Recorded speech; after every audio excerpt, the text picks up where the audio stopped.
NCS의 원리 수리능력. 자, 우리는 이번 시간에는 수리능력 파트 중에 자료 해석을 한번 함께 보도록 하겠습니다. 자, 말 그대로 자료를 해석하는 건데 단순히 그 자료를 읽고 일치하냐 일치하지 않냐 그것만 보는 것뿐만이 아니라 자료에 일정한 내용을 계산하는 그런 류의 문제도 나온다라고 할 수가 있겠죠. 그 자료 해석 문제를 한번 먼저 같이 볼 텐데, 일단 자료 해석 문제를 볼 때 먼저 우리는 그 자료에 관련된 그 표에 관련된 걸 먼저 볼 필요가 있어요. 왜냐면 일반적으로 사각표가 나오지만 때로는 이제 특이한 유형의 모양도 나오기 때문에, 자, 우리가 일단 일반적이지 않은 노멀하지 않은 한번 표를 한번 같이 보도록 할게요. 흔히 이제 비정형적 자료, 정형적이지 않은 표다라고 해서 비정형적 자료라고 하는데, 자, 이런 자료가 있고 문제가 이렇게 돼 있어.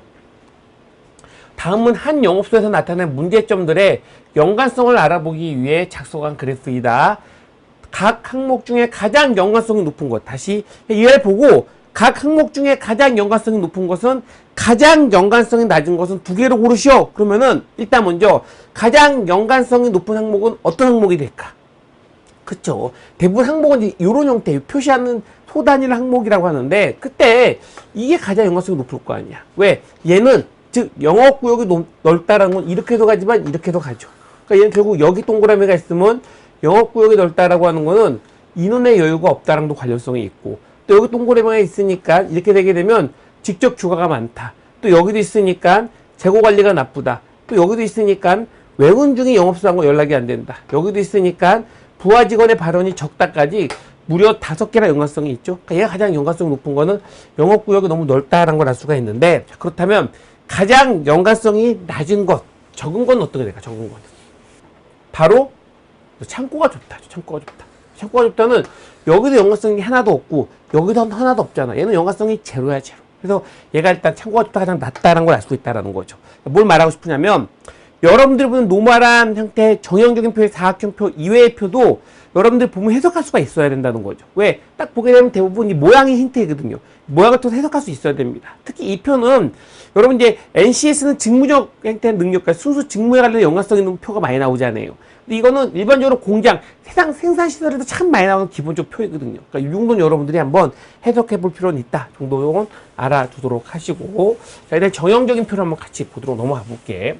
자, 정형적인 자료 중에서 일단 정형적인 자료의 그 자료 해석을 볼 때 문제 푸는 순서, 해결 방법이 뭔가라고 하는 겁니다. 해결 방법. 해결 방법은 문제를 보고 표의 제목을 보고 상단 좌단 보고 선택지 보고 세부상을 본다. 이러면 뭔 말인지 모르니까 한번 자세히 보도록 할게. 자, 먼저 문제가 있어. 문제가 있을 때 표의 제목도 있죠. 그 표가 있고 선택지가 1번부터 5번까지 나와 있다고 합니다. 그럼 요 표 문제를 어떻게 푸냐, 푼 순서가 뭐냐 그렇게 되면은 일단 문제를 먼저 봐야 되겠죠. 첫 번째 문제를 풉니다. 그 다음에 이 표에 이게 무슨 표다라는 제목을 보고 그 다음에 표를 보는 거죠. 근데 이게 포인트야. 자, 제목을 두고 표를 볼 때 학생들은 일반적으로 표를 보기 전에 먼저 선택지를 본다는 학생이 있는가 하면, 반대로 표부터 자세히 본다는 학생도 있죠. 그러면 표를 먼저 보는 게 맞을까? 선택지를 먼저 보는 게 맞을까? 뭐가 맞을까? 정답은 둘 다 아니죠. 뭡니까? 표 중에 일부만 먼저 보고 선택지를 본다가 정답이에요. 그럼 일부는 뭐냐? 이 표 전체 내용을 다 보는 것이 아니라 이 표가 이제 제목을 보고 이게 어떤 표라고 생각하는 전제 아래 이 표에 상단과 좌단만을 먼저 봐야 됩니다. 윗상, 상단과 좌단을 먼저 봐야 됩니다. 왜 그럴까? 왜 그럴까? 이 표는 대부분 이게 분량이 많거든요. 얘는 되게 한 줄 한 줄이니까 분량이 적어요. 근데 어떠한 사각표든지 간에 이 상단과 좌단만 보게 되면 여기 있는 내용보다 예측이 가능해요. 무슨 말이냐면, 예를 들어서 내가 상단과 좌단을 보고 그다음에 선택지를 봐. 얘를 봐. 1번을 봐. 그럼 1번을 보게 되면 얘를 읽는 순간에 상단과 좌단만 보더라도 이 1번에 해당되는, 이 예문에 해당되는 표의 내용이 어디 있는지 바로 알 수가 있거든요. 근데 얘를 다 보면 시간도 많이 걸리고 기억도 잘 안 나잖아. 상단과 좌단은 금방 보거든요.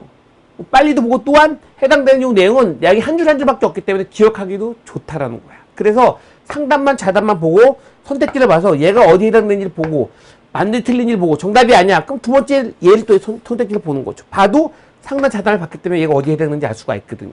그런 형태로 순서로 보는 것이 바로 자료 해석 해결 순서이다 라는 걸 알아두시면 됩니다. 그래서 자료 해석 해결 순서의 포인트는 표 전체를 내용을 다 보는 게 아니라 표의 상단과 좌단만을 본 다음에 선택지를 보는 것이 해당되는 문제의 포인트다 라는 걸 알아두시면 될 것 같아요. 자, 그랬을 때 우리가 순서를 알았죠. 실제 문제를 풀 때 어떻게 문제를 푸는 것이 NCS적인 접근 방법이냐, 해결 방법이냐를 한번 같이 보도록 할게요. 자, 먼저 첫 번째 NCS 해결 방법의 가장 중요한 거는, 첫 번째는 선택지를 어떻게 보냐가 되게 중요합니다. 선택지의 접근. 아까 이제 이런 유의 문제가 있었게 되면 표의 상관자를 보고 선택지를 볼 때 선택지를 어떻게 접근하냐는 거죠. 접근하는 방법이 있냐? 그럼 접근하는 방법이 있습니다.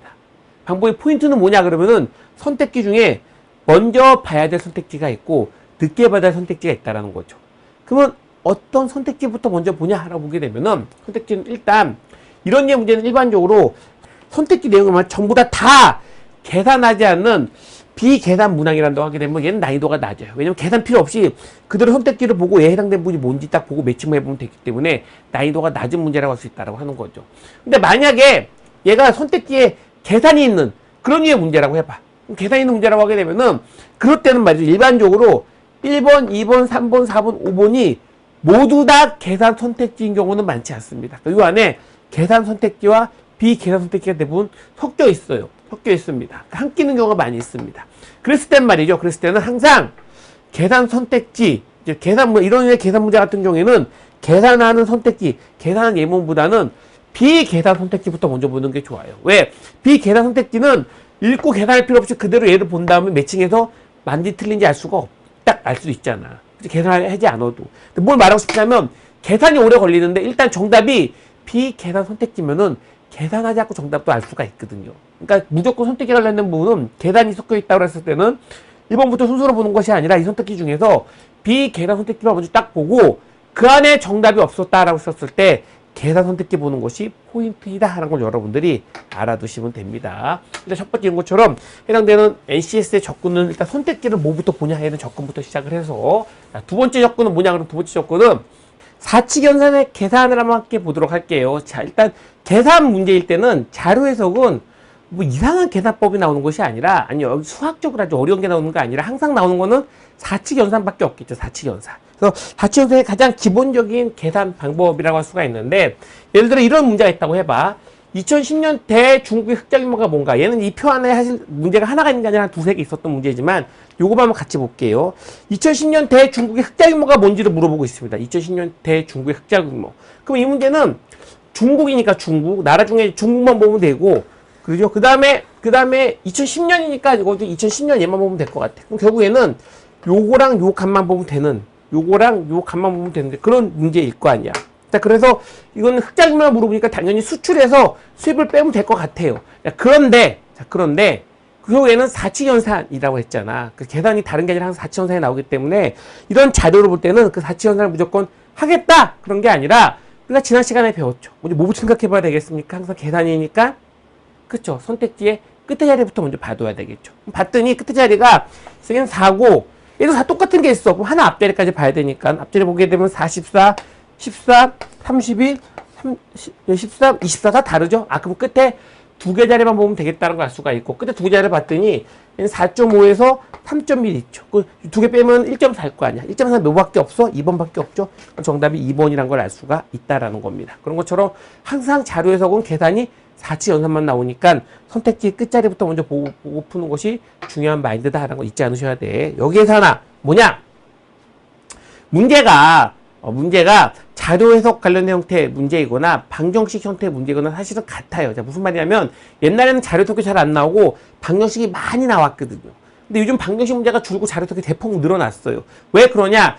이 자료 해석에도 결국 계산하는 걸 낼 수 있기 때문에 그렇다고 하는 겁니다. 계산할 수 있는 거. 그래서 기본적으로 계산법을 측정할 수 있기 때문에 자료 해석만 출제하게 되면 표를 볼 수 있는 방법, 표를 빨리 보냐, 표를 정확히 보냐 뿐만이 아니라 자료 계산 능력도 있냐를 볼 수 있기 때문에 표 문제를 더 선호하게 된다고 하는 거야. 그래서 기본적으로 방정식 때 배웠던 푸는 ACS는 원리, 그 부분이 방정식이든 자료 해석은 전부 다 사칙연산을 기반하기 때문에 방법은 다르지 않아. 완전히 똑같다라는 전제로 접근하는 게 좋습니다. 그래서 제가 NCS 감각 관련된 부분은 여러분들이 자료에서도 방정식에서 배웠던 계산법에 배웠던 부분을 그대로 활용해야겠다라는 전제로 접근하도록 하시고